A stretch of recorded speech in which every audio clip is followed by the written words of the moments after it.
Welcome back to another episode of Infidelity Tales Lab. We're thankful for your continued viewership. Before we begin, tell us, where in the world are you watching from? We love knowing our global reach. Now, let's dive into today's story. Chapter 1, The Outsider. Vincent Mercer could measure his worth to the Davidson family with perfect precision. Absolutely nothing. 10 years of marriage to Natalie, a decade of family gatherings, and he remained the perpetual outsider, the man who was tolerated but never embraced. Today's spectacle at Harold Davidson's retirement party only confirmed what Vincent had always known. The banquet hall buzzed with conversation and laughter, crystal glasses clinked, and the smell of expensive cuisine filled the air. Harold Davidson had spared no expense to celebrate his 40 years in construction, building Davidson Enterprises from nothing into a regional powerhouse. Vincent sat quietly at the family table, observing. The Davidsons operated like a private club, old money wrapping itself around new influence, protecting their own with fierce loyalty. Next to him, Natalie sparkled in her designer dress, laughing with her cousins, barely acknowledging his presence. Their marriage had been cooling for months, but appearances needed to be maintained. "If I could have everyone's attention," Harold's booming voice called out. The room fell silent as the patriarch stood, gray hair perfectly coiffed, command in his posture. Today marks the end of an era, but the beginning of a legacy. Vincent studied the man who had never hidden his disappointment that his only daughter had married a self-made contractor rather than one of the polished trust fund candidates he'd preferred. Vincent had built his construction company from scratch, specializing in precision renovations of historical properties, work requiring both artistry and engineering skill. But to Harold, Vincent would always be the rough-handed laborer who'd stolen his princess. "As I step away from the helm of Davidson Enterprises," Harold continued, "I want to recognize the family that supported me through every challenge and triumph." One by one, family members were called forward. Harold's brothers received vintage watches from their father's collection.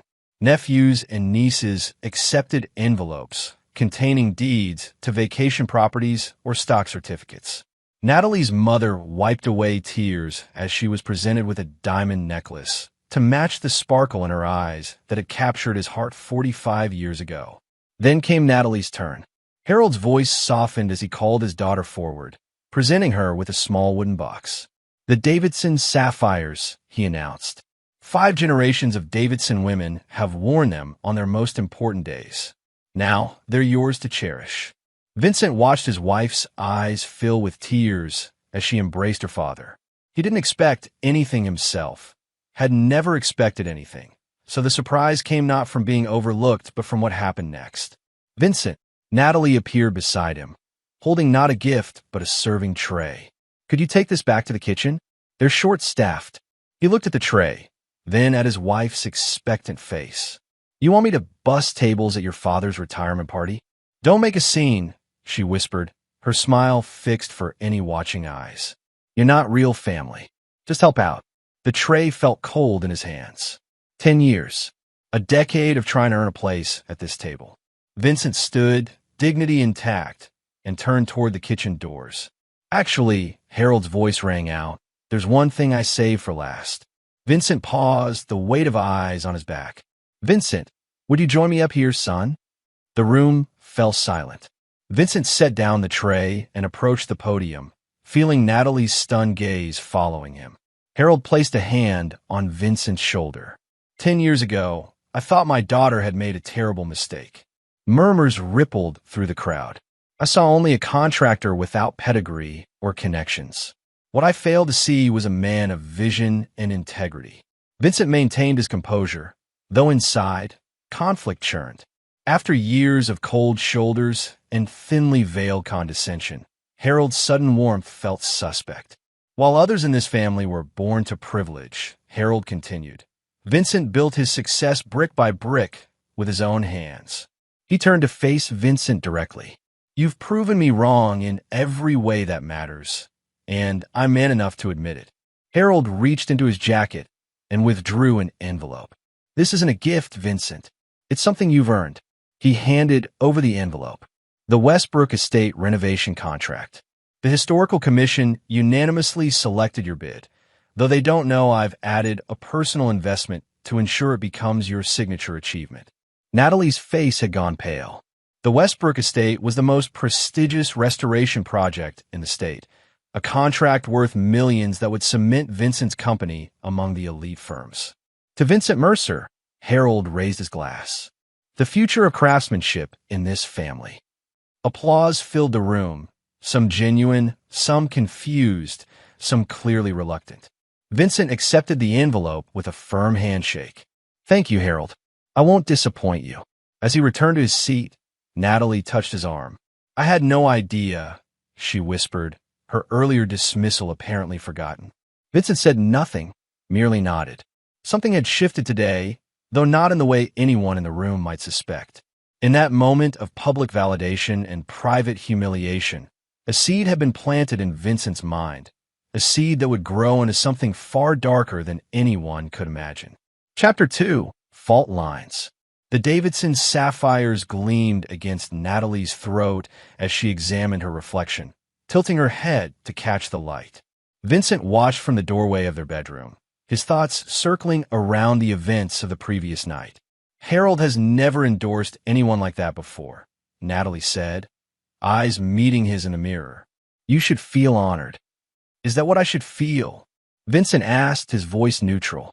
She turned to face him, the necklace drawing his attention to the elegant line of her collarbone. "What does that mean?" "You handed me a serving tray, Natalie, in front of everyone." "Oh, don't be so sensitive." She waved dismissively. "It was nothing. You're not real family." He quoted her words back precisely. A flash of irritation crossed her face. "I was stressed. Dad was giving away family heirlooms. You know how important this transition is for everyone." "For the real family," Vincent said. Natalie sighed, approaching him with practiced contrition.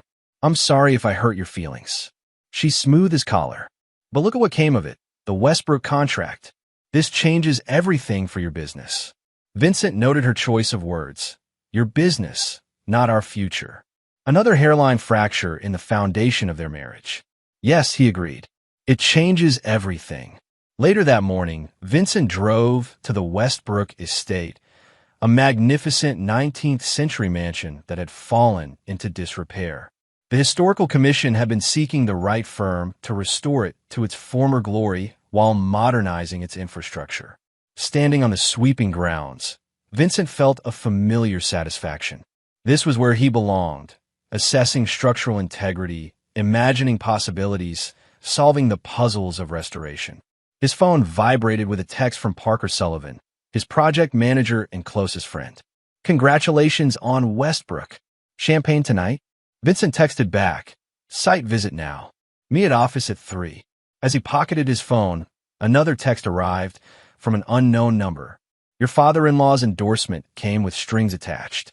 Meet me at Riverside Park, North Gazebo, 1 p.m. if you want the truth." Vincent stared at the message, a cold certainty settling in his stomach. He'd never trusted Harold's sudden change of heart. At precisely 1 p.m., Vincent approached the gazebo overlooking the river. A woman in her early 40s sat on the bench, her posture rigid with tension. "Mr. Mercer?" she asked as he approached. "Yes, and you are?" "Diana Lowell, Chief Financial Officer at Davidson Enterprises." She gestured to the space beside her. "Please sit." Vincent remained standing. "What strings are attached to the Westbrook contract?" Diana glanced around before speaking. "Harold is dying. Pancreatic cancer. 6 months, maybe less." The information landed like a physical blow. Despite their differences, Vincent had respected the older man. "I'm sorry to hear that," Vincent said.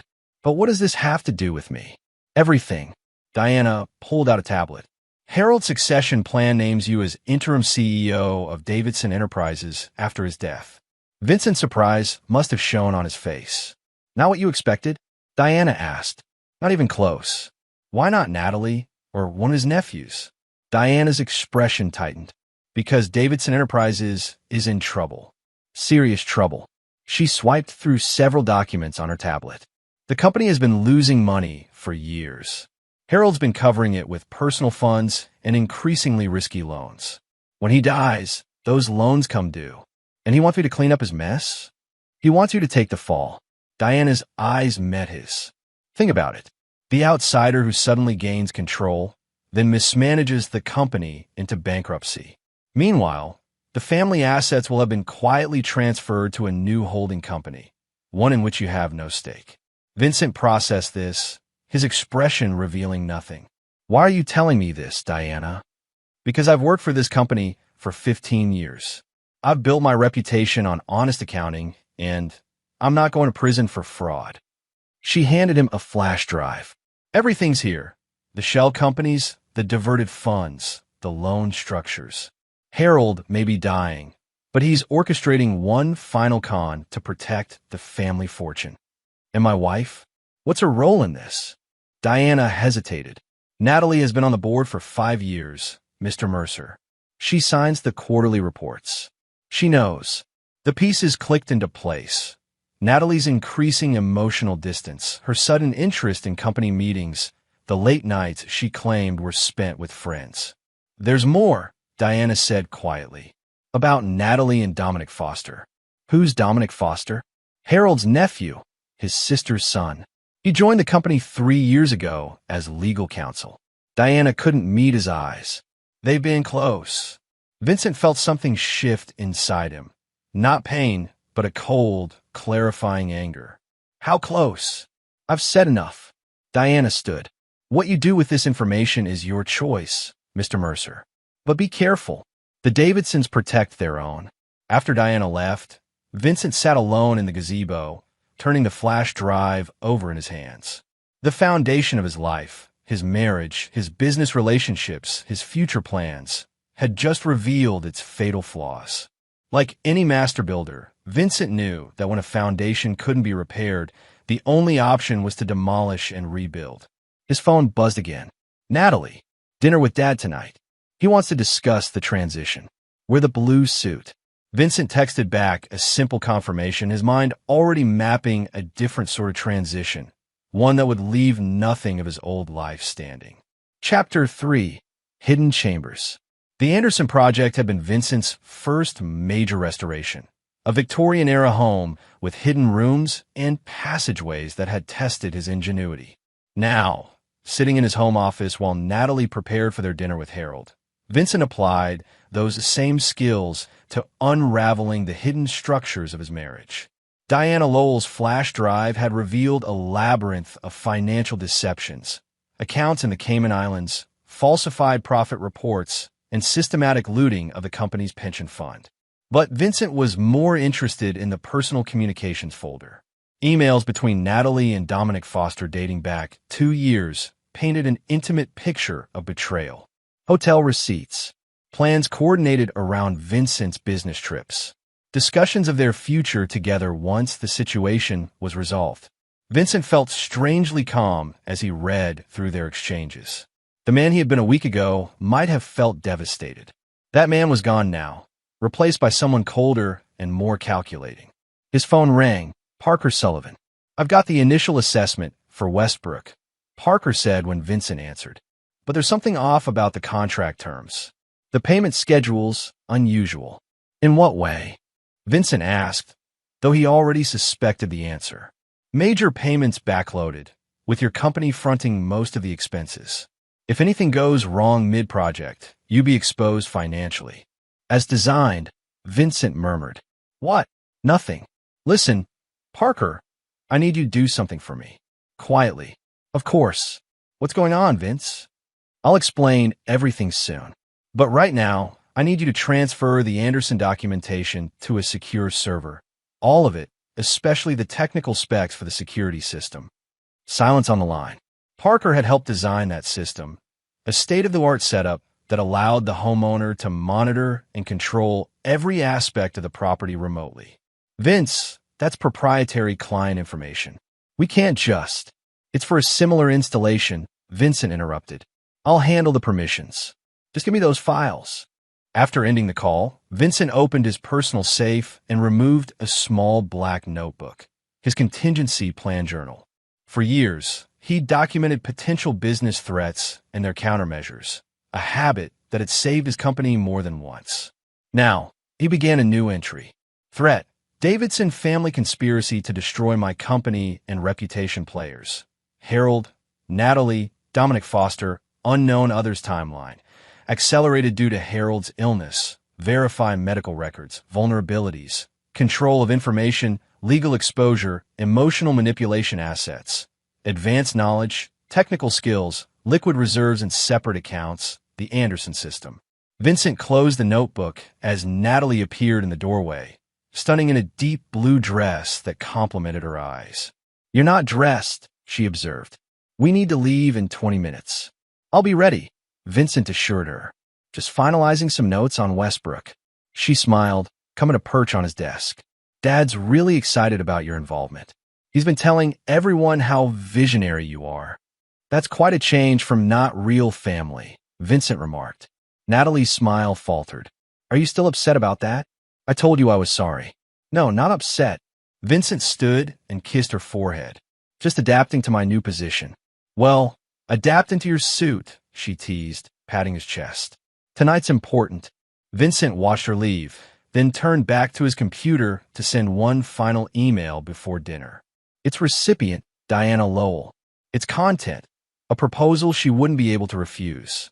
Dinner at Harold's penthouse unfolded like a perfectly orchestrated performance.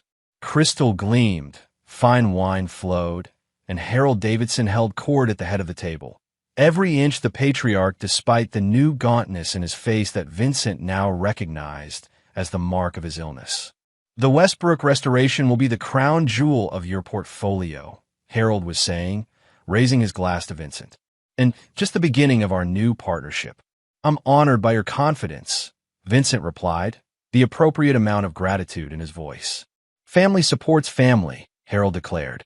"Isn't that right, Natalie?" Vincent watched his wife nod enthusiastically, the Davidson sapphires catching the light at her throat. Beside her sat Dominic Foster, introduced as Harold's legal advisor for the evening. Foster was younger than Vincent had expected, perhaps 35, with the polished good looks of old money and a Harvard law degree. "The succession plan is quite elegant," Foster said, smiling at Vincent with perfect teeth. "Harold has thought of everything." "I'm sure he has," Vincent agreed, returning the smile while noting how Dominic's hand briefly touched Natalie's beneath the table.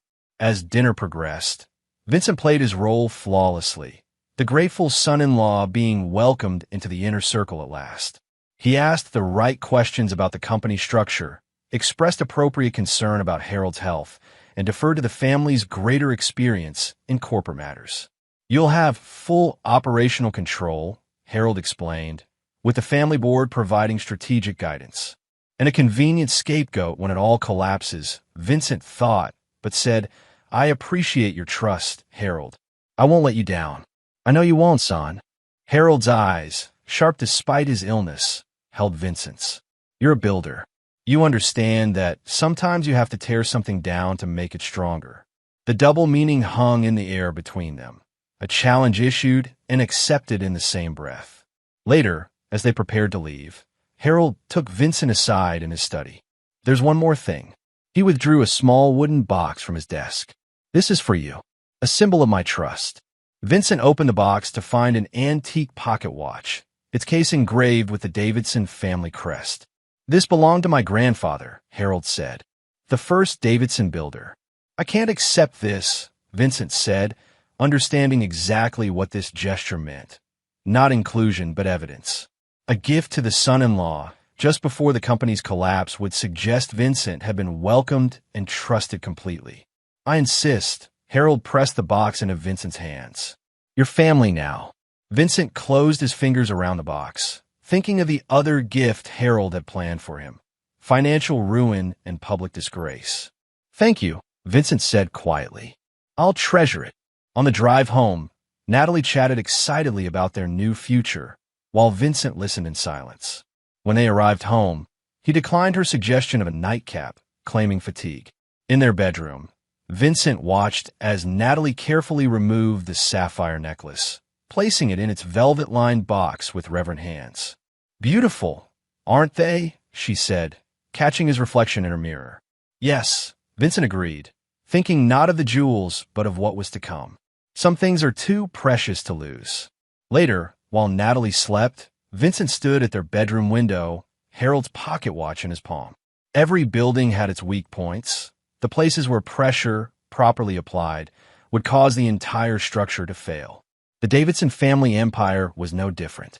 Vincent opened the watch, unsurprised to find a hidden compartment behind the timepiece. Inside was a small key, old but well-maintained.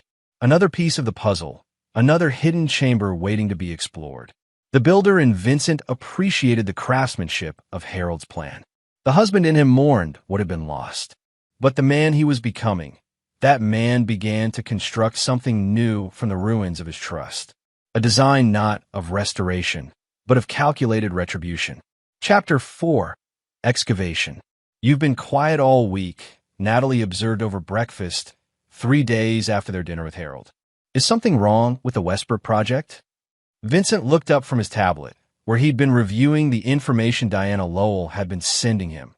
Detailed accounts of Davidson Enterprises' financial manipulations.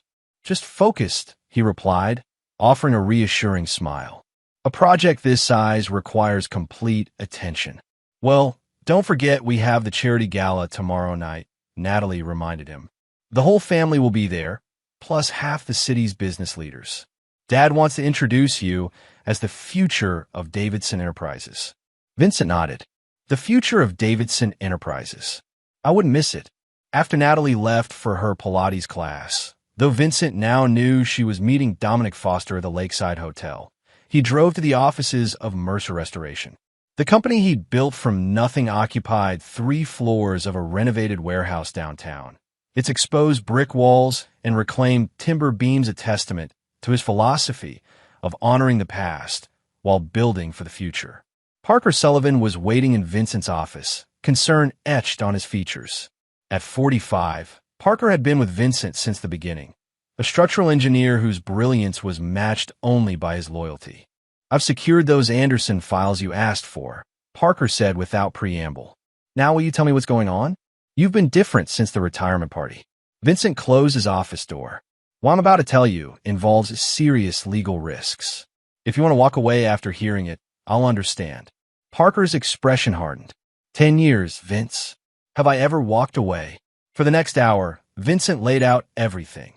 Harold's terminal illness, the company's impending collapse, Natalie's affair with Dominic, and the plan to make Vincent the fall guy for decades of corporate malfeasance.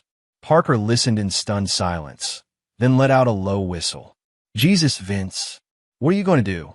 Not what they expect, Vincent replied, unlocking a drawer in his desk and removing his contingency journal. I'm going to expose the fraud, but not as their scapegoat, as the person who discovered and reported it. But if you do that, Davidson Enterprises will collapse, yes, and the family will lose everything. Vincent's voice remained calm, detached, including their control over my future. And Natalie? Vincent's expression didn't change.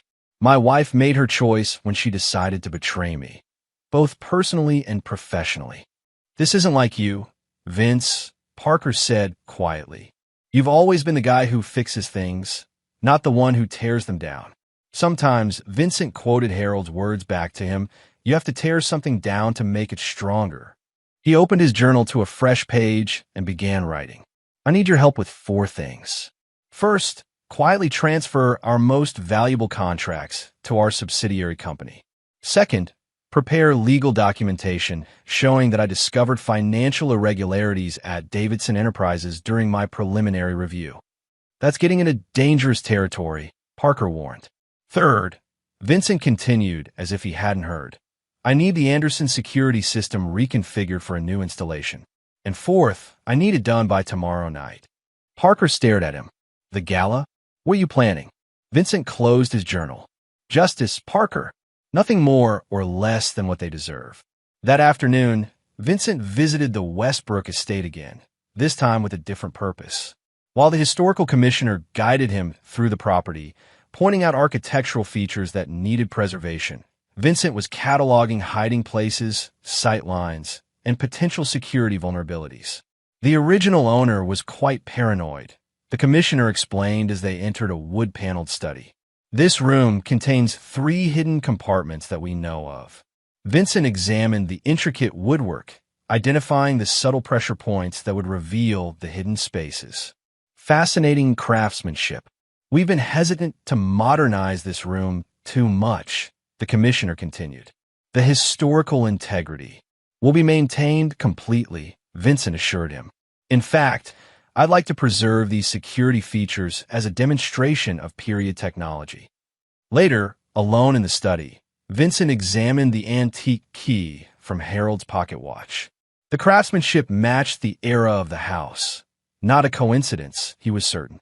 After trying several of the hidden compartments, the key finally fit into an almost invisible keyhole behind a bookshelf.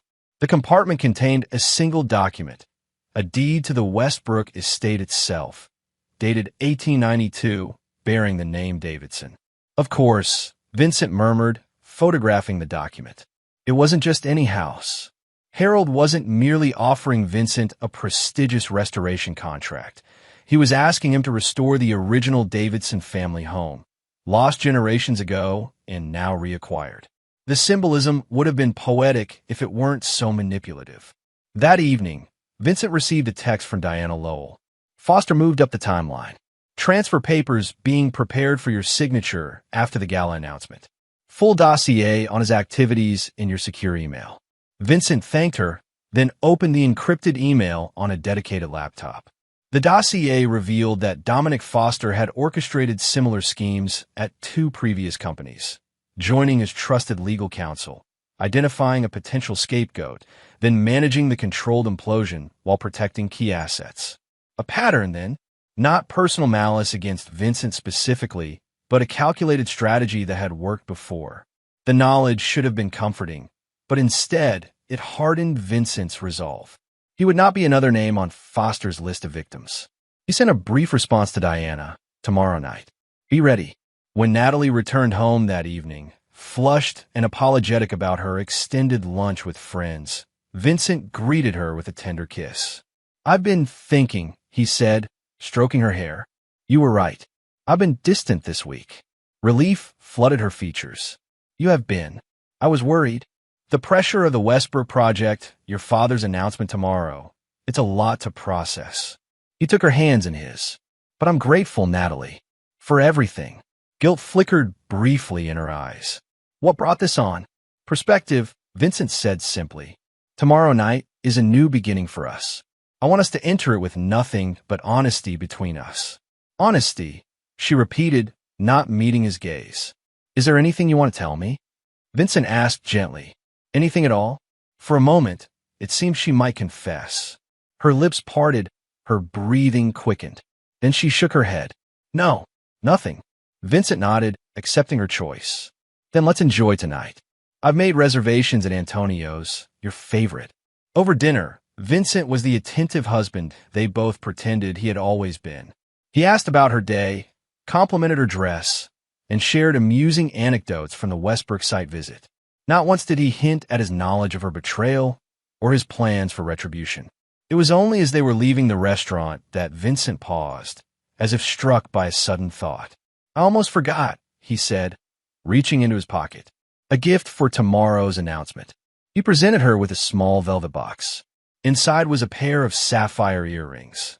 Not Davidson heirlooms, but new pieces he'd had commissioned to match her necklace. Vincent, they're beautiful. Natalie breathed, genuinely touched. You didn't have to. I wanted to, he interrupted, kissing her cheek. They're designed to complement the Davidson sapphires. Family supporting family, right? Her smile faltered for just an instant before she recovered. Right. Family. That night, lying beside his sleeping wife, Vincent finalized the details of his plan. Every contingency accounted for, every reaction anticipated. By this time tomorrow, the Davidson family legacy would be irrevocably altered, excavated to its rotten foundation and exposed for all to see.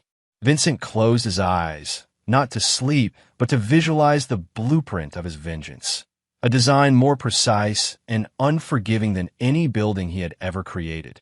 Chapter 5. Load-Bearing Walls. The charity gala transformed the Grand Plaza Hotel's ballroom into a glittering showcase of the city's elite. Crystal chandeliers cast prismatic light over silk gowns and bespoke suits, while a string quartet played unobtrusively in the corner. The air hummed with power, privilege, and the underlying current of ambition that fueled such gatherings. Vincent adjusted his bow tie, surveying the scene with clinical detachment. Every person in this room played a role in his design, some knowingly, most as unwitting structural elements supporting the weight of what was to come. "You look devastatingly handsome," Natalie whispered, appearing at his side in a midnight blue gown that showcased the Davidson sapphires at her throat and ears. "Every woman here is wondering how I got so lucky." Vincent smiled, placing his hand at the small of her back. "The luckiest man in the room, that's me." Across the ballroom, he caught sight of Dominic Foster in conversation with Harold. The younger man's attention, however, kept straying to Natalie, brief, hungry glances that confirmed everything Vincent needed to know. "Your father seems energetic tonight," Vincent observed. "No one would guess he's unwell." Natalie tensed slightly beside him. "What do you mean?" "Diana mentioned his health concerns," Vincent said casually. "I assumed you knew." "Diana Lowell spoke to you?" "About Dad." The alarm in Natalie's voice was genuine. In passing, Vincent assured her. Something about making sure the transition goes smoothly, given his treatments.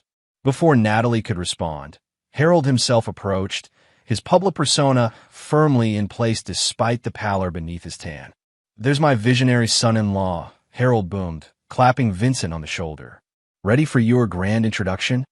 "Born ready," Vincent replied with an easy confidence that made Harold nod approvingly. "That's the spirit."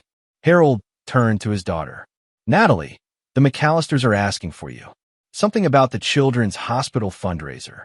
As Natalie moved away, Harold's demeanor shifted subtly, his voice lowering.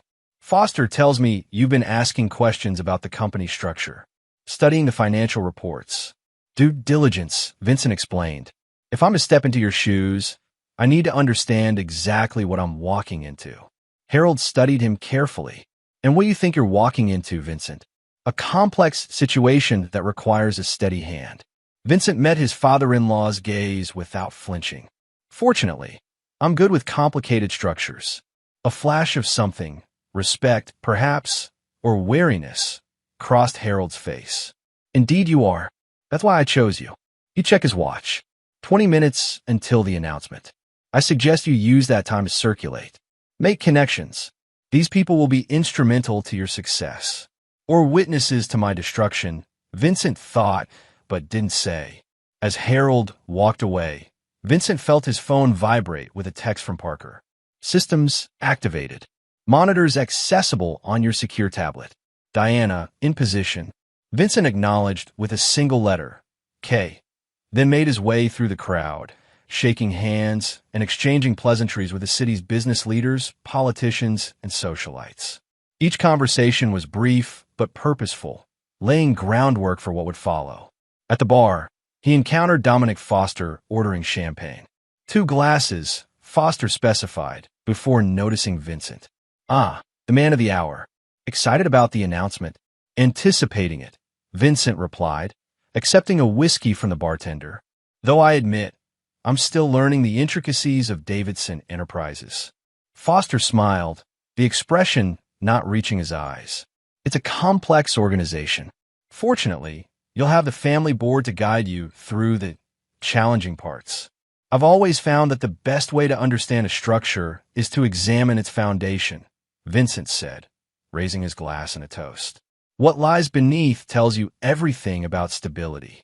Foster's smile faltered slightly. "Sometimes what lies beneath is best left undisturbed." Mercer. "Perhaps," Vincent conceded. "But I've built my career on knowing exactly where to look for hidden weaknesses." The two men regarded each other with newfound clarity, opponents recognizing the opening moves of a chess match already in progress. "Enjoy your moment in the spotlight," Foster said finally, taking both champagne glasses. "I've prepared quite an introduction for you." As Foster walked away, Vincent checked his secure tablet. The surveillance system he had installed, modeled after the Anderson design, but significantly enhanced, was functioning perfectly. Split-screen displays showed Harold's private office at the hotel, where Foster had just entered, setting down the champagne glasses and removing a folder from his briefcase. Another screen showed Natalie in conversation with the mayor's wife, her body language relaxed but her eyes constantly scanning the room. A third display monitored Diana Lowell, positioned near the service entrance with a slim portfolio case. Vincent put away the tablet as the string quartet fell silent, replaced by the gentle chiming of a spoon against crystal. Harold calling for attention. "Friends, colleagues, distinguished guests," Harold began, standing at the center of the ballroom with commanding presence. "Tonight is more than a charity gala. It's a celebration of legacy and future." The crowd turned toward him, conversations fading to attentive silence. "For 40 years, I've had the privilege of building Davidson Enterprises from a small construction firm into the company you know today." Harold's voice carried emotion that, Vincent noted, seemed entirely genuine. "Now, as I prepare for the next chapter of my life, I want to introduce you to the man who will lead our family legacy forward." Natalie appeared at Vincent's side, squeezing his hand with what felt like genuine pride. "This is it," she whispered. "Vincent Mercer," Harold continued, gesturing toward him, "has demonstrated extraordinary vision, integrity, and skill in his own right. Though he came into our family as my daughter's husband, tonight I am proud to welcome him as my successor." Applause filled the room. Vincent moved forward, the perfect picture of humility and gratitude as he joined Harold at the center of the gathering. "Thank you, Harold," Vincent said, his voice carrying clearly through the ballroom. "And thank you all for your warm welcome. The Davidson legacy is one of excellence and innovation, values I've always strived to embody in my own work." He paused, scanning the rapt faces before him. "When Harold first approached me about this transition, I was honored but cautious. Taking the helm of such a prestigious company is no small responsibility." Harold nodded approvingly beside him. "So I did what any builder would do," Vincent continued. "I examined the foundation." A subtle shift in the room's energy, Harold's posture stiffening, Dominic Foster setting down his champagne glass. "What I discovered," Vincent said, his tone shifting from warm to clinical, "was a structure in danger of catastrophic failure." Murmurs rippled through the crowd.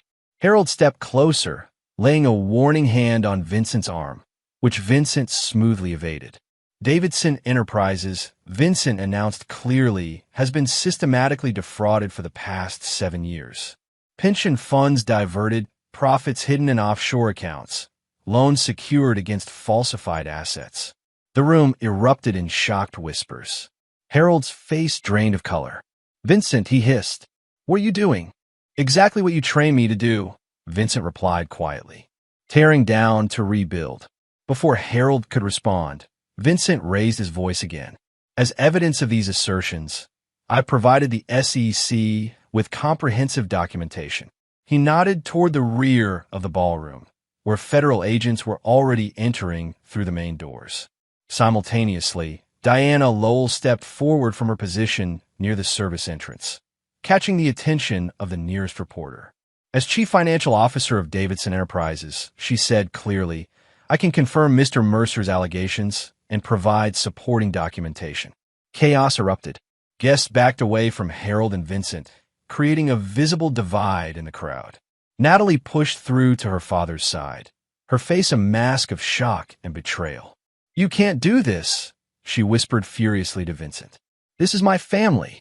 "Interesting definition of family," Vincent replied, loud enough for those nearby to hear. "Does it include your lover, Dominic? Or just the people whose money you were planning to protect while I took the fall for your father's crimes?" Natalie's face went white. "You know, everything," Vincent confirmed. "Every email, every hotel receipt, every conference call planning my professional execution." Harold swayed slightly, his illness suddenly visible beneath his crumbling composure. "This won't stand," he said hoarsely. "We'll deny everything.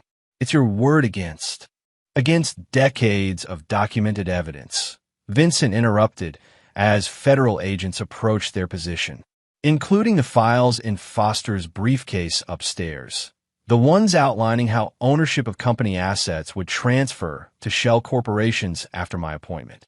Dominic Foster began moving toward the exit, only to find his path blocked by two agents. "Mr. Foster," one said formally, "we'd like to speak with you about your involvement in similar situations at Westridge Capital and Pinnacle Industries." As Foster was escorted away, Vincent turned back to Harold and Natalie, his expression devoid of emotion. "The structural failure was inevitable," he told them quietly. "I simply controlled the demolition." An agent approached, addressing Harold. "Mr. Davidson, we need you to come with us for questioning." Harold's eyes never left Vincent's face. "You've destroyed everything I built." "No," Vincent corrected him. "You did that yourself.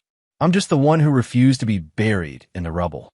As Harold was led away, Natalie grabbed Vincent's arm. "What about me?" she demanded, tears streaking her perfect makeup. "What happens to me in this plan of yours?" Vincent gently removed her hand from his sleeve. "That depends on the choices you make next," he said. "Unlike your father and Dominic, you have options." "What options?" she asked bitterly. "You've taken everything." Vincent leaned close, his voice for her ears alone. "Option 1.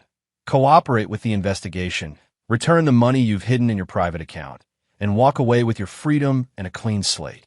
Her eyes widened in shock that he knew about her secret funds. "Option 2, he continued. Claim ignorance and loyalty to your father and Foster. Fight the charges. Lose everything anyway, including your liberty." "You're asking me to betray my family," she whispered. "I'm offering you the chance to save yourself," Vincent corrected. "More than you offered me." The Davidson sapphires gleamed at her throat, a family legacy now tarnished beyond repair. She reached up, unfastening the necklace with trembling fingers. "You should take these," she said, holding them out to him. "They're probably worth something." Vincent didn't take them. "Keep them, Natalie. A reminder of choices and consequences." As reporters swarmed and cameras flashed, Vincent walked away from his wife, his gaze already fixed on the future rising from the ruins he had engineered. Chapter 6. Pressure Points. 3 weeks after the gala, Vincent sat in the conference room of Mercer Restoration, reviewing final plans for the Westbrook estate. The scandal had dominated headlines for days, but Vincent had remained largely above the fray, portrayed by the media as the whistleblower who had discovered financial irregularities during his preliminary review of Davidson Enterprises. Parker Sullivan entered, closing the door behind him. "The bankruptcy court approved the sale of Davidson's remaining legitimate assets," he reported. "Our bid for the construction division was accepted." Vincent nodded, making a note on his tablet. "And the estate? The Historical Commission wants to proceed with the restoration under our original contract. They were impressed by your integrity in the Davidson matter." Outside the windows, autumn sunlight glinted off the river. Vincent had always appreciated this view. The water's constant movement, its ability to shape even the hardest stone through persistent pressure. "Any word from Natalie's attorneys?" Vincent asked. Parker hesitated. "She's accepted your settlement offer. Full divorce, no claims on your business assets, in exchange for the penthouse and a reasonable monthly allowance." "Good." Vincent's tone was neutral, businesslike. "And the other matter? Diana Lowell has been offered immunity in exchange for her testimony. She asked me to thank you for keeping your word." Vincent allowed himself a small smile. She earned it. Without her documentation, none of this would have been possible. Parker pulled up a chair, his expression serious. "Foster is still fighting the charges. His attorneys are claiming entrapment, saying you set him up at the gala." "Let him fight," Vincent said dismissively. "The evidence speaks for itself." "And Harold," Vincent's expression hardened. "Terminal cancer doesn't preclude serving time, even if it's in a medical facility." Parker studied his friend. In the weeks since the gala, Vincent had transformed, not outwardly, but in subtle ways that only someone who knew him well would notice. The warmth that had once tempered his precision had been replaced by something colder, more absolute. "You never told me how you knew," Parker said finally. "About the pocket watch, the key, the connection to Westbrook Estate." How'd you put it all together? Vincent leaned back in his chair. Harold made a fundamental mistake. He saw me as a convenient tool, the craftsman who could restore his ancestral home while taking the fall for his financial crimes. But he forgot that builders understand systems better than anyone. He picked up a blueprint of the Westbrook estate, tracing his finger along the intricate design. Every structure has its pressure points, the places where, if properly stressed, the entire system fails. Harold Davidson was no different. Parker nodded slowly. And Natalie, do you ever think about reconciliation? No. The word held absolute finality. Some betrayals can't be forgiven. The intercom buzzed, interrupting their conversation. Vincent's assistant announced the arrival of a visitor, Helena Reeves, Harold Davidson's sister and Dominic Foster's mother. Vincent exchanged a surprised glance with Parker before instructing his assistant to send her in. Helena Reeves entered the conference room with the confident stride of someone accustomed to power. At 65, she remained striking. Silver hair swept into an elegant chignon, posture military straight, eyes sharp with intelligence and purpose. "Mr. Mercer," she said, declining Vincent's gesture toward chair. "I'll be brief. You've dismantled my brother's company, destroyed my son's legal career, and humiliated our family name." "Your family did that themselves, Mrs. Reeves," Vincent replied calmly. "I merely exposed the truth." Her eyes flashed with anger. "The truth? Let me tell you about truth, Mr. Mercer. Davidson Enterprises supported hundreds of families, funded community projects, built half the infrastructure in this city. Now those employees are jobless, those projects abandoned. The construction division will continue under new management," Vincent noted. "Those jobs are safe." "How convenient for you," Helena sneered. "The builder acquires his rival's assets at bankruptcy prices while positioning himself as a hero." Vincent regarded her steadily. "Did you come here to accuse me of something specific, Mrs. Reeves, or simply to vent your displeasure?" "I came to warn you," she said, her voice dropping to a dangerous register. "You've made powerful enemies. My family has connections you can't imagine. People who owe us favors, people who understand loyalty." "Interesting," Vincent observed. "Your definition of loyalty seems to include fraud, conspiracy, and infidelity. I wonder if these powerful connections share your flexible ethics." Helena stepped closer, her composure slipping. "My nephew-in-law was supposed to be the fall guy in a necessary business restructuring. Instead, you become the architect of our destruction. There will be consequences." Vincent rose slowly, towering over her despite her commanding presence. "Let me be perfectly clear, Mrs. Reeves. I've documented every aspect of your family's criminal activities, including your own role as a silent board member who approved diverted pension funds. Those documents are secured with instructions for their release should anything happen to me or my company." Fear flickered briefly in her eyes before being masked by defiance. "You think you've won," she said. "You haven't. This isn't over." "On that point," Vincent agreed, "we understand each other perfectly." After Helena stormed out, Parker whistled low. "That was intense. Think she's serious about retaliation?" "Absolutely," Vincent confirmed, "which is why we're implementing Phase 2 immediately." "Phase 2? Parker looked confused. "I thought the Davidson matter was concluded." Vincent turned to his computer, pulling up a secure file. Harold, Natalie, and Foster were just the beginning. The entire Davidson network needs to be restructured. On the screen appeared a complex organizational chart, a web of connections linking the Davidson family to various businesses, political figures, and social institutions throughout the city. "Jesus, Vince," Parker muttered. "How long have you been working on this?" "Since the night of the retirement party," Vincent said, his voice distant with memory. "When I recognized what they intended for me, I began mapping everyone involved in their ecosystem, beneficiaries, enablers, silent partners." "And what exactly do you plan to do with this information?" Vincent's expression remained neutral, but his eyes held cold determination. "Apply pressure to the right points until the entire structure collapses, just as they would have done to me." Parker looked troubled. "This is starting to sound less like justice and more like retribution," Vincent finished for him. Yes, perhaps it is. Later that evening, Vincent sat alone in his new apartment overlooking the city.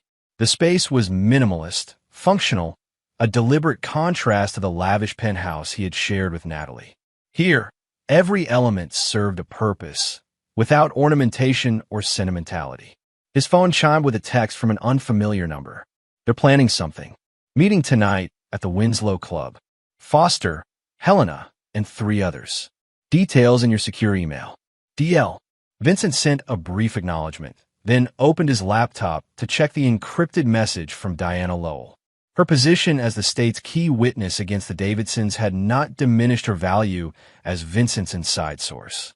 If anything, her visibility now protected her from retaliation while giving her access to information others might conceal.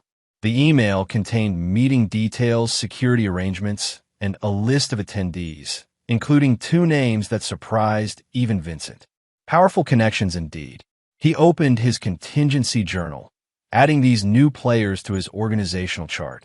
Every person who had benefited from Davidson corruption, every individual who had looked the other way, every enabler who might now seek vengeance on behalf of the family, all mapped with precision. Vincent had once specialized in preserving historical structures while modernizing their functionality. Now he applied those same skills to a different kind of renovation, the systematic dismantling of a corrupt network that had nearly destroyed him. One by one, he identified the pressure points within this larger system. The weak connections, the vulnerable dependencies, the load-bearing relationships that, if removed, would bring down entire sections of the Davidson influence. As midnight approached, Vincent activated a secure connection to the surveillance system he had installed at the Winslow Club months earlier. Not in anticipation of this specific meeting, but as part of his broader strategy of information gathering. The exclusive club's private dining room came into view on his screen. Helena Reeves sat at the head of the table, flanked by attorneys representing both Harold and Foster. 2 city council members, both recipients of generous Davidson contributions, completed the gathering. Vincent increased the audio, listening as Helena outlined their strategy for countering the Mercer problem. He's vulnerable through his company, she was saying. The Westbrook contract is his financial lifeline now. If that were to encounter difficulties, one of the council members nodded. The Historical Commission serves at the pleasure of the council. We could raise concerns about his suitability given the ongoing legal complications. Not enough, Foster interjected, his normally polished demeanor showing signs of strain. He's destroyed everything we built. He deserves more than a business setback. Helena placed a restraining hand on her son's arm. Patience, Dominic. Vincent Mercer has made himself a target, but we must be strategic. Reckless action will only strengthen his position. What about his personal life? One of the attorneys suggested. Now that Natalie's out of the picture, is there anyone else close to him? Family? A girlfriend? Business partners? Vincent tensed as Foster mentioned Parker Sullivan's name. His project manager. They've been friends for years. That could be a pressure point. Look into it, Helena instructed. Everyone has vulnerabilities. Find Mercer's. Vincent closed the connection, his decision made.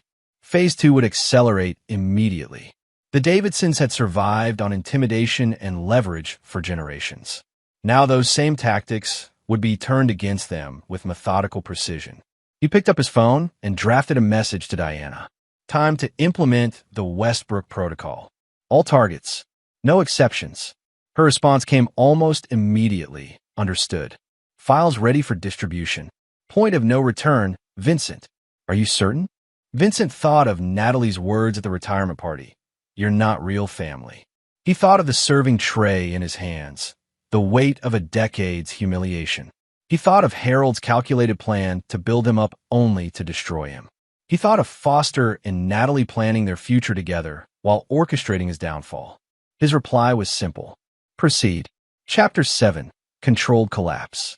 6 months after the gala, Vincent stood in the newly restored grand ballroom of the Westbrook estate. Sunlight streamed through the meticulously refurbished stained glass windows, casting prismatic patterns across marble floors that had been hidden beneath decades of neglect. The restoration was nearly complete. a triumph of craftsmanship that had already earned national recognition in architectural circles. The Historical Commission is ecstatic, Parker said, joining him by the central fireplace. They're talking about special recognition at next month's Preservation Awards. Vincent nodded, studying the intricate woodwork his team had painstakingly recreated from fragmented remains and faded photographs. The Davidson craftsmanship deserved to be preserved, whatever the family's later sins. Parker glanced at him carefully. Speaking of the Davidsons, have you heard the latest? About Harold's compassionate release? Yes. Vincent's expression remained neutral. Terminal illness has its privileges, even in the justice system. Not just that, Parker said, lowering his voice despite the empty room. Helena Reeves was indicted this morning. Tax evasion, wire fraud, conspiracy. The whole package. A faint smile touched Vincent's lips. Interesting timing. Interesting source material, Parker corrected. The evidence package came from anonymous digital drops, exactly like the ones that brought down City Councilman Weber last month, and Judge Harrington the month before that. Vincent said nothing, moving to examine a section of repaired ceiling medallion. Vince, Parker pressed this systematic dismantling of everyone connected to the Davidsons. It has your fingerprints all over it. Not literally, of course. You're too careful for that. But the precision, the timing, the selection of targets. The preservation of historical detail is always my priority, Vincent remarked, apparently focused on the craftsmanship above. Don't you find it satisfying when long-buried truths finally see the light? Parker sighed. When does it end? Vincent turned to face his friend, his expression suddenly intense. When every person who participated in their scheme has faced consequences proportionate to their involvement. Not before. And Natalie? Parker asked quietly. Where does she fall in this spectrum of justice? Before Vincent could answer, his phone chimed with a notification. He checked the screen, then pocketed the device with a slight smile. Speaking of Natalie, she's just filed for bankruptcy.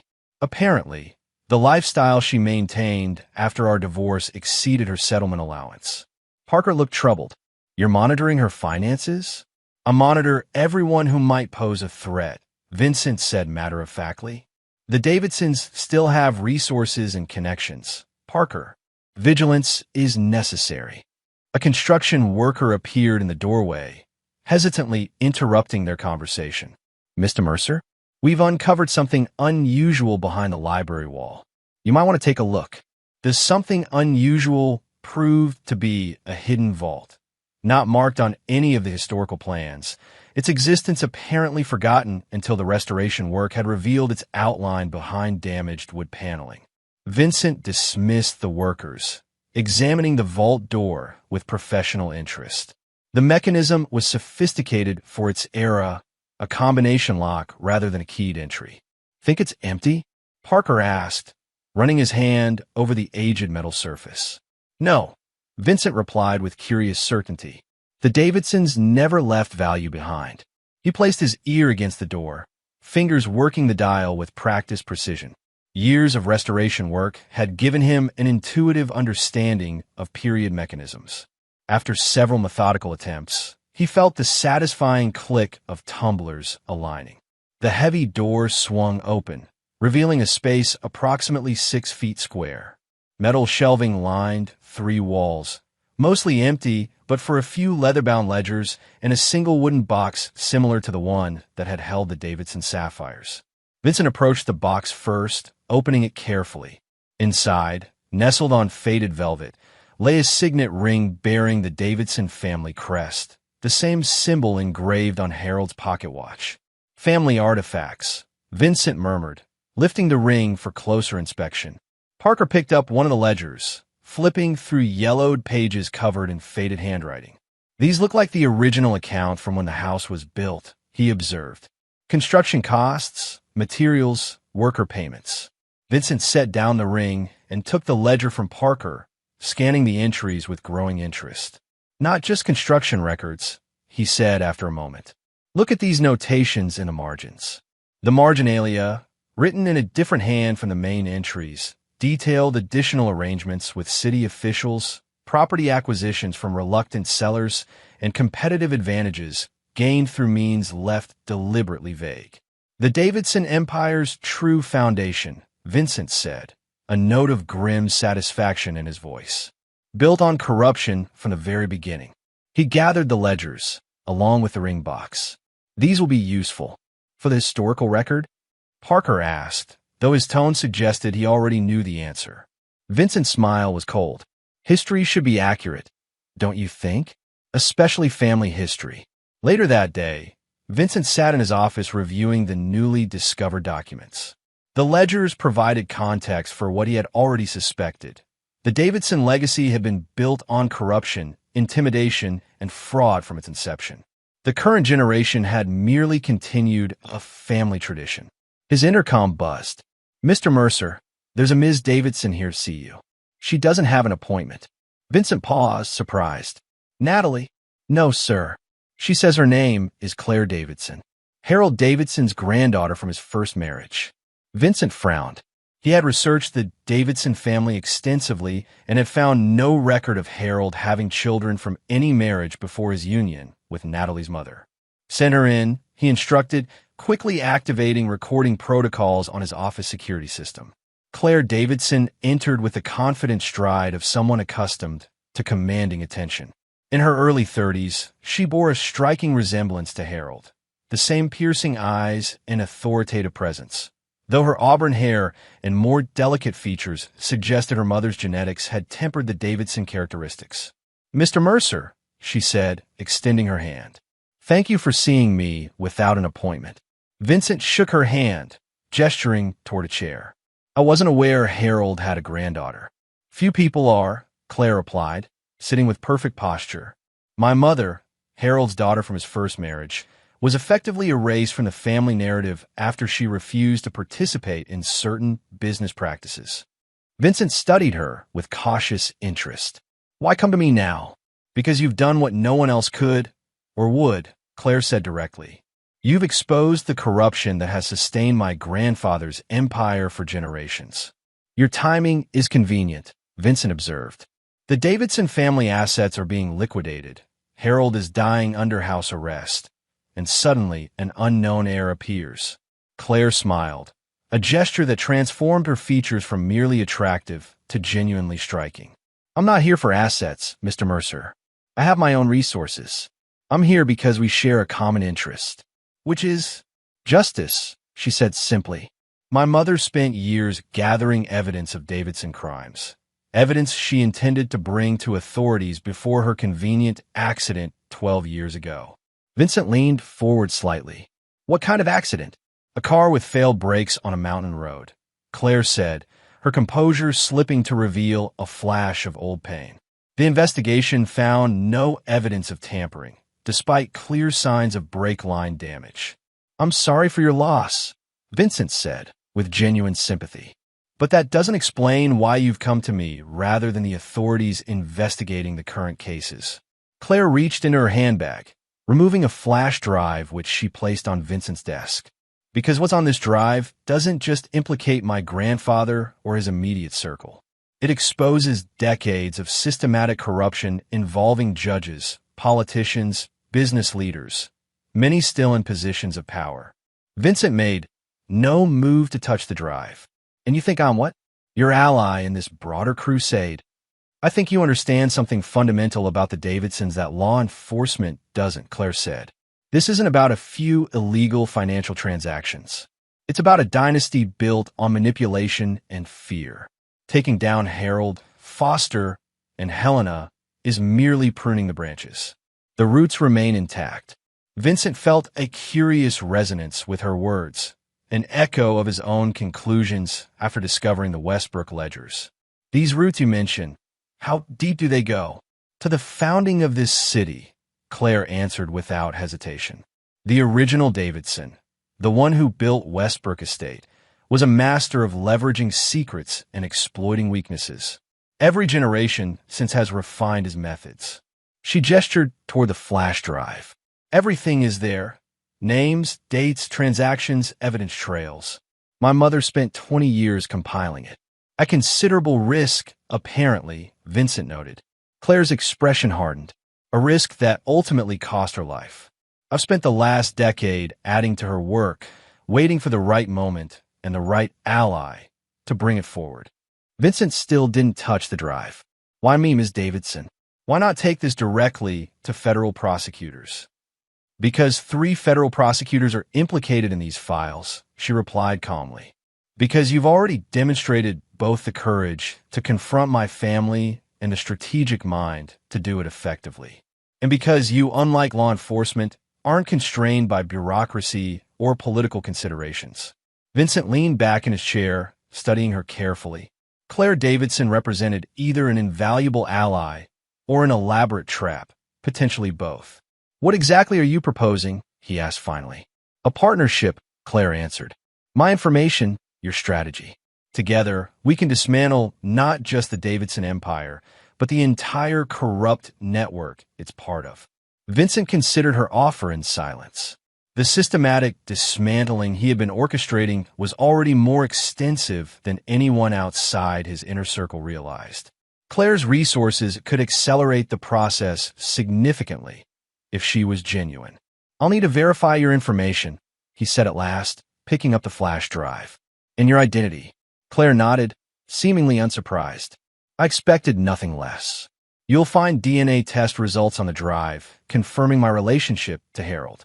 As for the rest, she smiled again, that transformative expression that momentarily softened her intensity. I think you'll find the evidence speaks for itself. After she left, Vincent inserted the flash drive into a secure, isolated computer system specifically designed for evaluating potentially compromised data. The contents were even more extensive than Claire had suggested. Thousands of documents, photographs, audio recordings, and financial records dating back nearly 50 years. He spent hours scanning the material, his perception of the Davidson conspiracy expanding with each file. What he had uncovered was significant, but merely the visible portion of a far larger structure of corruption and influence. A text from Parker interrupted his review. Just got word. Dominic Foster has accepted a plea deal. Reduced sentence in exchange for testimony against former clients. Names are sealed, but sources say they include major political figures. Vincent sent a brief acknowledgement, then returned to Claire's files with renewed focus. Foster's plea deal aligned perfectly with patterns emerging from the historical evidence. The Davidsons had always maintained escape routes, always preserved leverage against allies who might become liabilities. By midnight, Vincent had reached a decision. He composed 2 messages. The first to Diana Lowell. Need comprehensive background check on Claire Davidson, claiming to be Harold's granddaughter from first marriage. Priority Alpha. The second to Claire herself. Preliminary review complete. Meet tomorrow, 10 a.m., Westbrook Estate Library. Come alone. Her response was immediate. I'll be there. And Mr. Mercer? Thank you for your consideration. Vincent closed the secure system and walked to the windows of his office. The city spread before him, lights gleaming against the night sky like stars fallen to earth. Somewhere in that glittering landscape, Harold Davidson was spending his final days under house arrest, his empire crumbling around him. Vincent remembered the retirement party that had set everything in motion. The tray in his hands, Natalie's casual cruelty, the weight of years of subtle humiliations. Then Harold's surprising endorsement, the contract that was meant to be both bait and trap. You're not real family, Natalie had said. She had been right, though not in the way she intended. Vincent was not a Davidson by blood or marriage, a fact for which he was increasingly grateful as the true nature of the family legacy came into focus. Tomorrow's meeting with Claire would either cement a powerful alliance or reveal a sophisticated countermove in the ongoing chess match with what remained of the Davidson influence. Either way, Vincent would be prepared. The demolition he had begun with surgical precision was approaching its final phases. What would rise from the cleared ground remained to be seen. Chapter 8. Foundation Stones. Westbrook Estate stood silent in the morning light, its restored facade gleaming like a vision from another century. Vincent waited in the library, where ornate bookshelves now held period-appropriate volumes and reproduction artifacts. The hidden vault had been preserved as a historical feature, its door currently standing open to reveal the empty interior. The ledgers and ring box safely secured in Vincent's personal safe. The restoration was 2 weeks from completion, every detail executed according to Vincent's exacting standards. The irony wasn't lost on him. He had restored the Davidson ancestral home to its original glory, even as he systematically dismantled the family's power and reputation. Claire Davidson arrived precisely at 10, dressed in a tailored charcoal suit that conveyed serious professionalism rather than fashion consciousness. She carried a slim leather portfolio, but no purse or other accessories. "You've done remarkable work here," she observed, taking in the library's meticulously restored details. "It's exactly as my mother described it from her childhood visits." Vincent gestured toward a seating area where coffee service had been arranged on an antique table. "You've verified my restoration. Now I need to verify your information." Claire took a seat, crossing her legs with practiced elegance. "What have you concluded so far?" "That either you're exactly who you claim to be," Vincent replied, pouring coffee for them both, "or you're executing an elaborate deception orchestrated by what remains of the Davidson inner circle." "A fair assessment," Claire acknowledged, accepting the coffee without drinking it. "Have you received confirmation of my DNA test results?" "I have. They appear legitimate, though such things can be manipulated." Claire smiled slightly. "You're very thorough, Mr. Mercer. My mother would have approved." "Tell me about her," Vincent said, watching Claire's expressions carefully. "Elizabeth Davidson, Harold's daughter from his marriage to Catherine Sellers, 1966 to 1971. If Claire was surprised by his knowledge of these details, she didn't show it. "My mother was the great disappointment of Harold's life, a Davidson with a conscience. She recognized early the corruption at the heart of the family business and refused to participate, which resulted in her effective erasure from family history," Vincent noted. "More than erasure," Claire corrected. "Active suppression. Harold used his influence to block her career opportunities, sabotage her relationships, and eventually drive her into a kind of exile. She changed her name, moved across the country, and built a new life for herself and me. Yet maintained her investigation into family activities," Vincent observed. "It became her life's work," Claire confirmed. "A detailed accounting of Davidson crimes across 3 generations." Vincent studied her over the rim of his coffee cup. "Revenge is a powerful motivator." "Justice is more powerful," Claire countered, "and more sustainable. A subtle distinction in practice," Vincent remarked. Claire set down her untouched coffee. "Not so subtle, Mr. Mercer. Revenge seeks personal satisfaction through another's suffering. Justice seeks balance, appropriate consequences for harmful actions." "And which are you pursuing, Ms. Davidson?" "Both," she admitted frankly. "I want personal satisfaction from seeing my grandfather's corrupt empire dismantled. But more importantly, I want the systemic corruption he fostered exposed and excised." Vincent nodded, appreciating her honesty. "That's essentially what Diana Lowell told me about you." Claire tensed slightly. "You've spoken with Diana about me?" "I have extensive resources for verification," Vincent said mildly. "Diana confirmed your mother's existence, your relationship, and your history of investigating the family." "I see." Claire relaxed marginally. "And what else has your verification revealed?" Vincent leaned forward. "That you've been strategic about your timing. You could have brought forward your evidence years ago, but you waited until I had already initiated the Davidson downfall." "I waited until success was possible," Claire corrected. "Previous attempts to expose the family were systematically neutralized. Your approach succeeded where others failed because you understood something essential about the Davidsons." "Which is?" "That they're builders at heart," Claire said. "Every generation has understood structural integrity, load-bearing elements, pressure points. You fought them on their own terms, architecturally." Vincent felt an unexpected sense of connection with this woman who articulated so clearly what had been his intuitive approach. "There's something you should see," he said, standing. He led her to a concealed panel beside the fireplace, pressing a hidden mechanism that caused the panel to slide silently open, revealing a small alcove. "Another vault?" Claire asked, peering into the space. A message center, Vincent explained. The original Davidson used this to leave instructions for associates. Arrangements too sensitive for written records. Claire stepped closer, examining the craftsmanship. I had no idea this existed. Few did, Vincent confirmed. It was concealed behind later renovations until our restoration work revealed it. Along with these, he reached into his jacket pocket and withdrew several folded pages. Photographs of the ledger entries he had discovered in the main vault. Claire examined them with growing interest. These confirm everything my mother suspected about the original Davidson's methods, she said after a moment. The foundation of coercion and manipulation was laid with the house itself.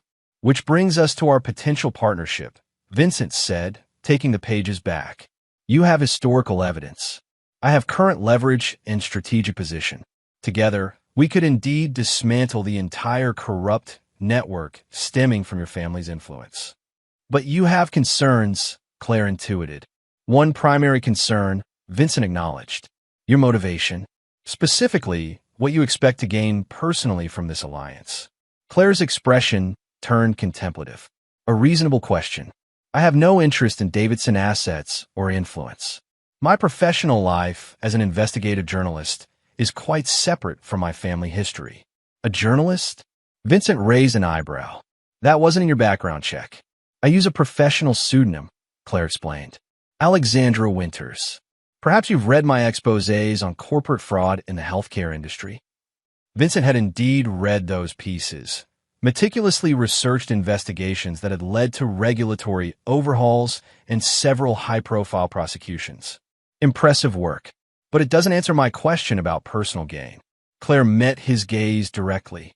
What I gain is completion, closure, the fulfillment of my mother's final wish, to see justice served not just on Harold, but on the entire corrupt system he perpetuated. Vincent considered this, noting the emotion that briefly surfaced in her otherwise composed demeanor. And afterward, once this mission is accomplished, I continue my work, she said simply. There's no shortage of corruption in need of exposure. Vincent made his decision. I propose a limited partnership focused on specific targets drawn from your evidence and my ongoing investigations. We coordinate but operate independently where possible. Maintaining deniability, Claire nodded. Prudent. Essential, Vincent corrected. Some of the methods I've employed fall into legal gray areas. I wouldn't want to compromise your journalistic integrity. A hint of amusement touched Claire's features. How considerate. But I should warn you, Mr. Mercer, my own methods aren't always strictly conventional. They spent the next 2 hours comparing notes, aligning targets, and establishing secure communication protocols. Claire's evidence complemented Vincent's ongoing operations with remarkable synergy, filling gaps in his understanding of the broader Davidson network while providing historical context for current patterns of influence. There's one name missing from your target list, Claire noted as they concluded their strategy session. Natalie. Vincent's expression revealed nothing. She's lost everything of value to her: social position, financial security, future prospects. The bankruptcy filing was merely the public acknowledgement of what was already reality. That's surprisingly merciful, Claire observed, given her role in the plan to destroy you. Not mercy, Vincent corrected. Calculation. Natalie's suffering is more complete in her current state than it would be through any additional action I might take. Claire studied him with newfound interest. You've left her alive but irrelevant. A fate worse than financial ruin for someone whose identity was built on status and appearance. Precisely. And Dominic Foster? His plea deal seems rather fortunate given his central role. His cooperation was necessary to reach higher value targets, Vincent explained. And his reduced sentence still encompasses significant prison time, followed by disbarment and financial penalties that will ensure he never regains his previous position. Claire nodded thoughtfully. You're more strategic than vindictive. That's unexpected. Effectiveness requires clarity, Vincent said. Emotion clouds judgment. Yet this entire campaign began with a profound emotional injury, Claire pointed out. At my grandfather's retirement party. Vincent didn't deny it. The emotional catalyst launched a strategic response. The injury revealed the threat, which necessitated my countermeasures. Their conversation was interrupted by a call from Parker Sullivan. Vincent excused himself to take it privately. "Vince," Parker sounded tense. "We have a situation. Harold Davidson was found dead this morning." Vincent absorbed this news with measured reaction. Natural causes? That's the official statement. But the timing is suspicious. He was scheduled to give additional testimony tomorrow regarding political connections. Location? His home. Under house arrest, remember? But here's the thing. The security monitoring system experienced a technical glitch for approximately 40 minutes last night. When it came back online, the surveillance showed Harold apparently sleeping.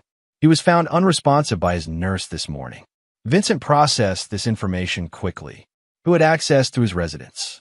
"That's where it gets interesting," Parker replied. "Natalie visited yesterday afternoon, stayed for 2 hours, left visibly upset, according to the security detail."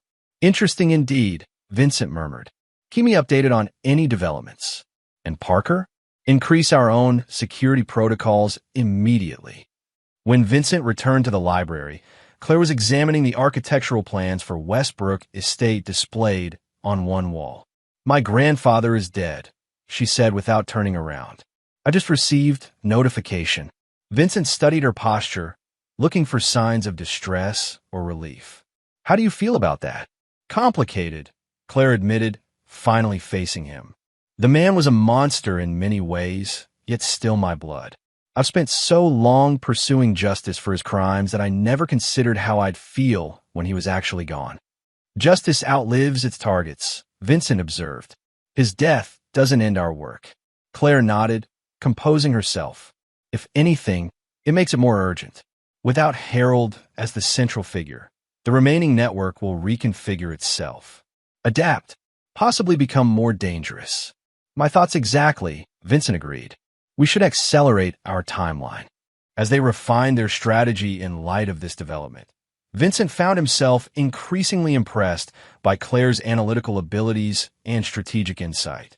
She approached the dismantling of corrupt networks with the same architectural precision he valued in restoration work, identifying key structural elements, planning their removal in the optimal sequence, anticipating the resulting stresses, and compensating accordingly. By late afternoon, they had established a comprehensive action plan targeting the remaining Davidson network. Judges who had ruled favorably on family matters, politicians who had facilitated zoning exceptions and regulatory waivers, business partners who had laundered influence and profits through seemingly legitimate enterprises. "One final question," Claire said as they concluded. "The Westbrook estate itself. What happens to it when the restoration is complete?" "It becomes a historical museum and educational center," Vincent explained. "The deed has been transferred to a nonprofit preservation trust." Claire smiled with genuine pleasure. "Perfect. The house that corruption built transformed into a monument to historical transparency." As she gathered her materials to leave, Vincent made a decision. "Claire, there's something else you should see." He led her to his vehicle, driving them to a secure storage facility on the outskirts of the city. Inside a climate-controlled unit, dozens of carefully labeled boxes contained organized evidence, the physical manifestation of Vincent's methodical dismantling of the Davidson empire. "This is," Claire breathed, taking in the scope of his collection. "Insurance," Vincent said simply. "And legacy. Everything here is duplicated in secure digital storage with deadman protocols. If anything happens to me, the entire archive is automatically distributed to law enforcement agencies, journalists, and regulatory bodies." Claire turned to him, understanding dawning in her eyes. "You never intended to stop with Harold and his immediate circle." "No," Vincent confirmed. "From the moment I understood the true scope of their activities, I committed to complete demolition." "Why show me this now?" Vincent regarded her steadily. "Because if we're truly partners in this, you deserve to know exactly what you're part of. And because if anything does happen to me, someone needs to ensure the protocols execute properly." Claire nodded slowly, the weight of this trust evident in her expression. "Thank you. I won't disappoint you." As they drove back to the city, Vincent received another call from Parker, this time with news that crystallized the next phase of their campaign. The medical examiner is ruling Harold's death as suspicious, Parker reported. Possible poisoning. And Natalie has disappeared. Her apartment was found empty, evidence of hasty packing. Vincent exchanged a glance with Claire. Interesting timing. There's more, Parker continued. Helena Reeves is claiming that Harold's death nullifies certain evidence agreements, as he can no longer testify to authenticate key documents. A predictable legal maneuver, Vincent noted. Unlikely to succeed, but it will cause delays. After ending the call, he brought Claire up to speed on these developments. Natalie fleeing suggests foreknowledge, Claire observed, either of Harold's death or of something equally damaging about to emerge. Either way, Vincent replied, it changes our immediate priorities. That evening, having established their partnership and initial strategy, Vincent returned to his apartment to find an unexpected delivery, a small package with no return address. Inside was the Davidson signet ring he had discovered in the Westbrook vault, along with a handwritten note. The prodigal son takes his rightful place. Welcome to the family, Vincent. N. Vincent studied the ring, turning it in the light to examine the intricate crest.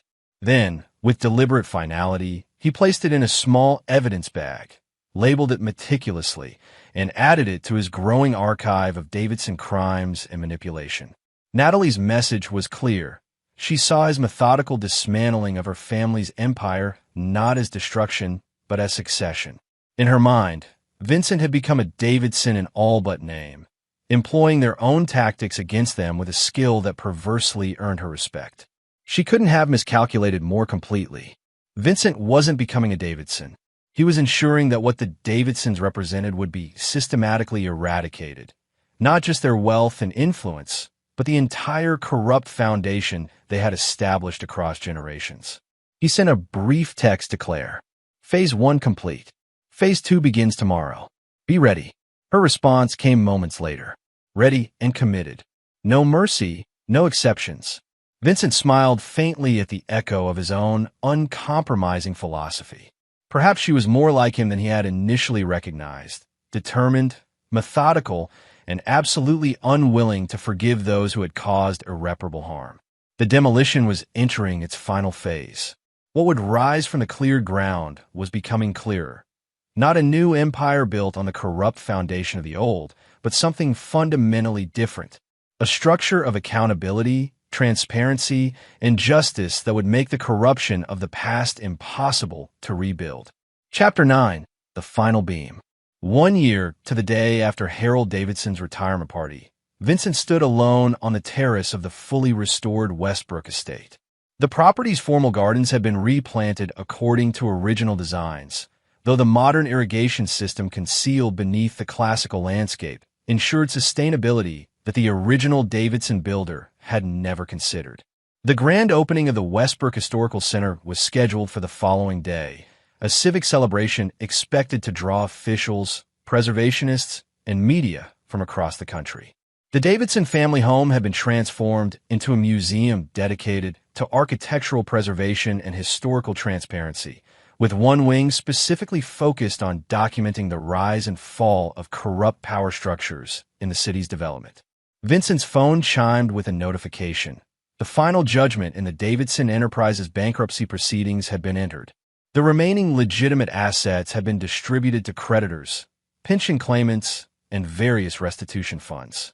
The Davidson name now existed primarily in cautionary business ethics case studies and law enforcement databases. Over the past year, Vincent and Claire had methodically executed their plan to dismantle the broader Davidson network. 27 indictments, 15 convictions, 9 plea agreements, 3 judicial resignations, and 2 regulatory overhauls later, the corrupt ecosystem that had sustained Davidson influence for generations had been comprehensively dismantled.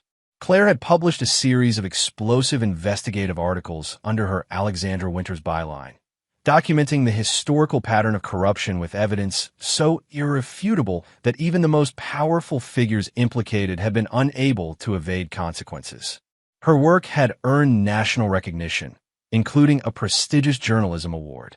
Vincent had maintained his more shadowed role, providing evidence and strategic direction while focusing publicly on the Westbrook restoration and the continued growth of Mercer Restoration, which had become the region's premier historical preservation firm. "I thought I'd find you here." Claire's voice interrupted his thoughts as she joined him on the terrace. "Contemplating your masterpiece." Vincent turned to greet her. Over the past year, their professional partnership had evolved into something more complex. Not quite friendship, but a deep mutual respect founded on shared purpose and complementary methods. "Considering symmetry," he corrected. "1 year ago today, I stood in a different ballroom, holding a serving tray while your grandfather prepared to sacrifice me for family preservation." Claire nodded, understanding the significance. "And tomorrow, the world celebrates your restoration of the physical Davidson legacy, while the family itself has been consigned to history's cautionary chapters." "Poetic justice," Vincent agreed. "Speaking of justice," Claire said, her tone shifting to business, "I received confirmation that Natalie has been located in Argentina. Local authorities are cooperating with the extradition request." Vincent absorbed this information with characteristically measured reaction. Following Harold's death, eventually ruled as poisoning by sophisticated means, Natalie had disappeared with remaining liquid assets from several hidden accounts. International warrants had been issued, but she had managed to elude authorities until now. "And Foster?" Vincent asked. "Still cooperating from federal custody," Claire confirmed.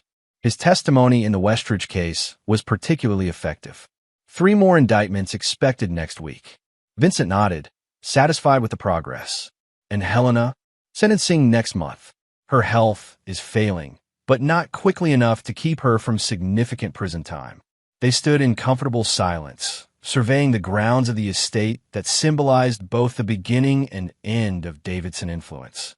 "I've been offered a position with a National Investigative Journalism Center," Claire said after a moment, "leading a team focused on systematic corruption in infrastructure development." "You should take it," Vincent said without hesitation. "Your work deserves broader platform and resources." Claire studied him with a perceptive gaze that had made her such an effective investigator. "What about you, Vincent? What comes after this?" It was a question he had been considering with increasing frequency. The Davidson Project, as he had come to think of it, had consumed him for over a year. Its approaching completion left an uncertain future. "Mercer Restoration continues," he said. "There are other historical properties deserving preservation." "That's the business," Claire noted. "I'm asking about the man." Vincent considered this distinction. "The man continues as well, perhaps with a different focus. Other corrupt systems to dismantle," Claire suggested. "Perhaps," Vincent allowed. "Or perhaps something constructive rather than destructive." "You've always been a builder at heart," Claire observed. "Even your demolition was precisely engineered." Before Vincent could respond, Parker Sullivan approached from the main house, tablet in hand. "Final inspection reports are all positive," Parker announced. "Historical Commission has signed off completely. We're officially done." Vincent nodded. "Thank you, Parker, for everything." The depth of meaning in those simple words wasn't lost on his longtime friend and ally. Parker had stood by him through the entire Davidson campaign, despite occasional moral qualms about certain tactics. "Pleasure and privilege," Parker replied with equal simplicity. "What's next on the agenda?" "Tomorrow's opening ceremony," Vincent said. "Then we'll see."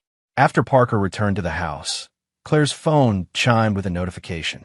She checked it, her expression tightening. "What is it?" Vincent asked. "A message from my source in federal marshals," Claire replied. "Natalie is claiming to have evidence implicating you in Harold's death. Says she'll only surrender it in exchange for immunity." Vincent's expression didn't change. An expected maneuver. Desperate, but predictable. Claire studied him carefully. "Is there any substance to her claim?" "None whatsoever," Vincent said calmly. "I didn't kill Harold Davidson, though I can't pretend to mourn him." "The timing of his death was remarkably convenient," Claire observed neutrally. "For several parties," Vincent acknowledged, "including Natalie herself, who visited him hours before his death and fled immediately after." Claire nodded, accepting his answer. I never truly believed you were involved. Your methods have always been more elegant than murder. I dismantle systems, not people, Vincent confirmed. Harold's death was unnecessary to my objectives and potentially counterproductive, as it complicated certain evidence chains. What do you think Natalie hopes to gain with this claim? Claire asked. Time, Vincent replied. Leverage. Perhaps a better plea arrangement. She's applying the Davidson playbook, when cornered, create confusion and implicate others. A strategy that no longer works now that the playbook itself has been exposed, Claire noted with satisfaction. As the sun began to set, casting long shadows across the restored gardens, Vincent found himself reflecting on the journey that had brought him to this moment. The humiliation of the retirement party seemed distant now, not forgotten, but transformed into the catalyst for a campaign of justice more comprehensive than he could have initially imagined. I should go, Claire said, checking her watch. Final edits on tomorrow's piece before the ceremony. Vincent nodded. The full expose on the Davidson legacy? It's appropriate timing. A fitting conclusion, Claire agreed. Though not quite the end of our work. No, Vincent confirmed. Not quite the end. After Claire left, Vincent remained on the terrace as darkness fell and lights automatically illuminated the gardens. Tomorrow, this property would become public, a monument to preservation and transparency. The final step in transforming the Davidson legacy from power and corruption to historical caution. His phone chimed with a text from an unknown international number. It was never personal, Vincent, just family business. I did what was expected, as did you. Perhaps we're not so different after all. N. Vincent read the message twice, then deleted it without responding. Natalie still didn't understand. For the Davidsons, nothing had ever been personal. People were merely assets or obstacles to be utilized or removed according to family interest. For Vincent, everything was personal. Every decision, every action, every consequence, all stemming from a fundamental belief in personal responsibility and accountability. The very antithesis of the Davidson philosophy. His phone rang. Parker again. Vince, there's a situation at the main entrance. Security just stopped someone trying to access the property. Says she's your daughter. Vincent froze. I don't have a daughter. That's what I told security, Parker confirmed. But she's insistent. Young woman, maybe 20, has documentation supposedly proving relation. Says her name is Sophia Mercer. Vincent's mind raced through possibilities. A Davidson tactic? A desperate attempt by Natalie to create leverage? Or was something else entirely? Bring her to my office, Vincent instructed. Full security protocols. I want to hear what she has to say. 20 minutes later, Vincent studied the young woman seated across from him in the estate's restored library. Sophia Mercer, if that was indeed her name, had his eyes and jawline, combined with features that triggered uncomfortable recognition from a relationship long before Natalie. You honestly had no idea I existed? Sophia asked, her tone more curious than accusatory. None, Vincent confirmed, still processing the documentation she had provided. Birth certificate, photographs, DNA test results. Your mother never informed me of her pregnancy. She said you were focused on building your company, Sophia explained. That you made it clear you weren't interested in family responsibilities. Vincent recalled Rebecca Chambers. A brief relationship during the early days of Mercer Restoration ended amicably when their career paths diverged. She had moved to the West Coast for a job opportunity, and they had lost touch. That's not accurate, Vincent said carefully. Had I known, I would have acknowledged my responsibilities. Sophia nodded, seemingly unsurprised. Mom admitted recently that she made that choice unilaterally. That's partly why I'm here. Why now? Vincent asked. Why today specifically? I've been following your work, Sophia explained. The Davidson expose, the restoration of this estate.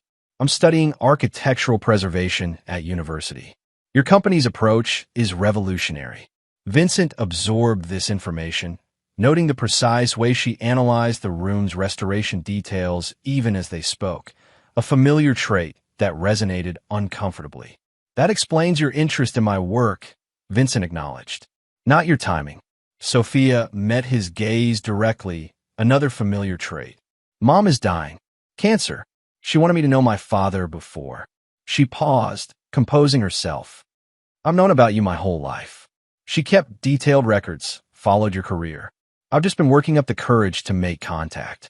Vincent processed this revelation with the same controlled exterior he maintained through all significant developments, though internally a profound shift was occurring. I'll need to verify this information, he said finally. Of course, Sophia agreed readily.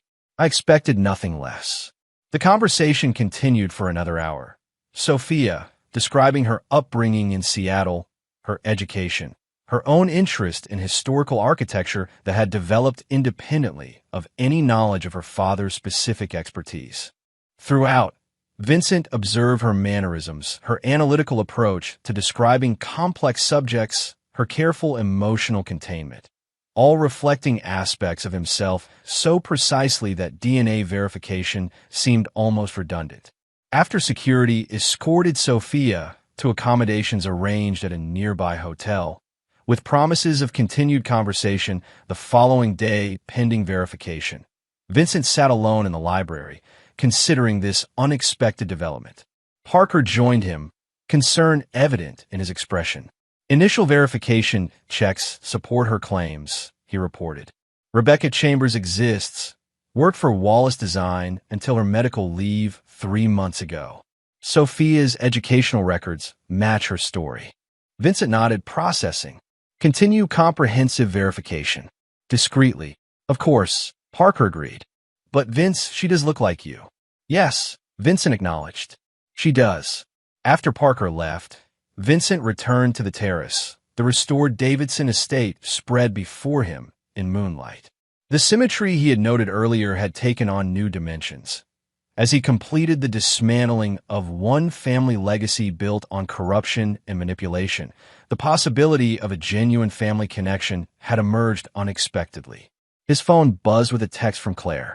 Final article approved for publication after tomorrow's ceremony. The Davidson chapter closes definitively. What comes next for you? Vincent considered the question, looking out over the grounds of Westbrook Estate, a property built by the original Davidson as a monument to corrupt power, now transformed into a center for historical truth and preservation. The demolition was complete. The foundation had been exposed, the corrupt structure dismantled. Now came the greater challenge, building something worthy in its place. His reply to Claire was simple. Something new, something better. As he stood alone under the night sky, Vincent Mercer, builder, destroyer, and now possibly father, allowed himself to contemplate a future not defined by vengeance but by creation.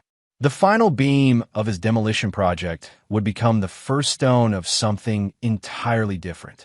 The last gift Harold Davidson had unknowingly given him wasn't the Westbrook contract or the validation at the retirement party.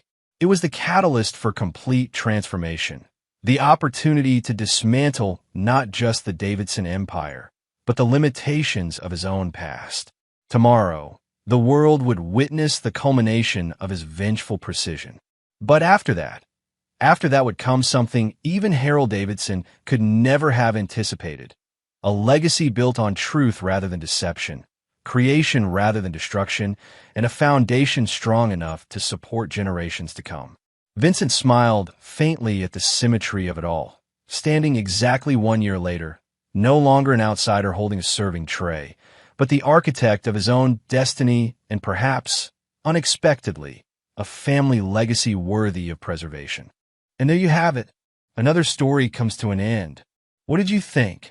I'd love to hear your thoughts in the comments below. If you enjoy this story, consider joining our community by subscribing. It means the world to us. For more stories like this one, check out the recommended videos on screen. And I'll see you there.